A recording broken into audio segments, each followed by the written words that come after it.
Evening, everybody. We're here from TD Garden. We just wrapped up 4 Eastern Mass Finals in the MIA Girls Basketball Tournament. We had some real thrillers here tonight. To my right is Chris Bradley, who's been here all day with us. I'm about as tired as you probably are, but boy, did we see some action here today.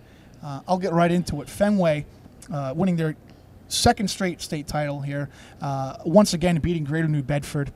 Tajane Vega-Lee, a girl who gets a lot of attention in the city, arguably one of the best guards in the city, and she caps another stellar performance here today. Chris, what are your thoughts on Tajane Vega-Lee as potentially an all-state contender here? Well, I think the most impressive part about her game is that she can step outside and shoot it, but when she goes into the paint off the drive, off the dribble, she can. I'm not sure there's anybody in the state that can stop her. She's really strong, athletic, and fast. She's a really good player. Yeah. And then we had the D3 game here today. We both picked the upset here, Pentucket over Archbishop Williams.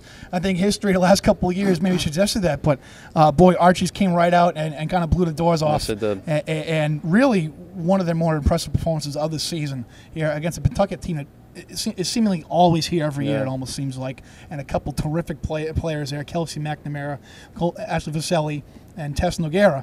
But Archies, we talk all day about only Sarah Ryan, the guard, the mouthpiece, if you will, and then the front court there, Alana Gilmer, Jalen Williams, Olivia Conrad, etc. But I really thought Leah Spencer had some terrific, a couple nifty dishes, a couple nifty drives. I mean, this is really, we talk about how stacked the talent is at Archie's, but really top to bottom, was very impressive today. Yeah, and that's the thing. When you have a guard like that who can get in the paint off the dribble, it opens up a lot of things for your forward. So, Jalen Williams is a great player, but she's not going to get those points without the attention that, goes to the guards. And not that we're putting a bow on the season yet here, but really look forward to what we can do the next couple of years. Obviously, they got a game Saturday against Lee for the state final there, but Alana Gilmer and Jalen Williams are going to be a post presence to be reckoned with next couple of years, don't you think? Absolutely.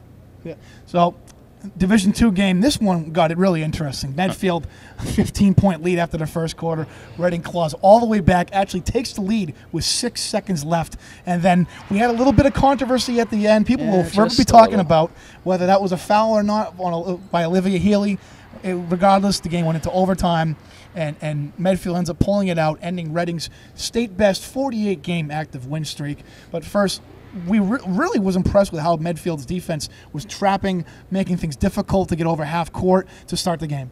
Yeah, the beginning of the game, the reason that they built up that lead, they were going with the 2-2-1 press to start, and they stayed more in the half court the second half, which is kind of when Reading built the lead back up. But the way they trapped in the half court, the way they pressured Reading's guards, I think that was the difference really in the game, and that's the reason that they talk about the call all you want, why it had to go into overtime, but that's the reason they closed the game out in overtime, is all the turnovers they forced. Yeah, absolutely. We talk a lot about Jen Gnarly, Lauren Pettit, Kristen Fechterhoff, but Medfield had some great production off the bench tonight. Talk a little about that. Yeah, Catherine Thomas had 14 points off the bench, hit some big shots and some free throws. That's what if you want to make a run in the tournament, you have to have those bench players who aren't afraid to step in, take the shot. Okay. And then in the nightcap, another thrilling end here. Braintree, our preseason number 1, second year in a row here. Once again, losing to an MVC team here on the Garden floor. Central Catholic tonight, squeaking out the win here. We saw a terrific performance from Casey McLaughlin in the North Final. Absolutely. Again, stepping her game up here. Big defensive play at the end there to set up the free throws that made it a 4-point game and kind of putting the game out of reach there. And we talked to Sue Downer after the game talking about if that doesn't convince you, she's one of the best forwards in the state. I don't know what will. I think really, obviously, All-State is kind of a shoe-in at this point for her. What are your thoughts about her as super team, potentially? I mean, I'll tell you what, I pay more attention to the boys than the girls this year, but I can tell you one thing, I haven't seen a forward that plays better than her. She's so tough.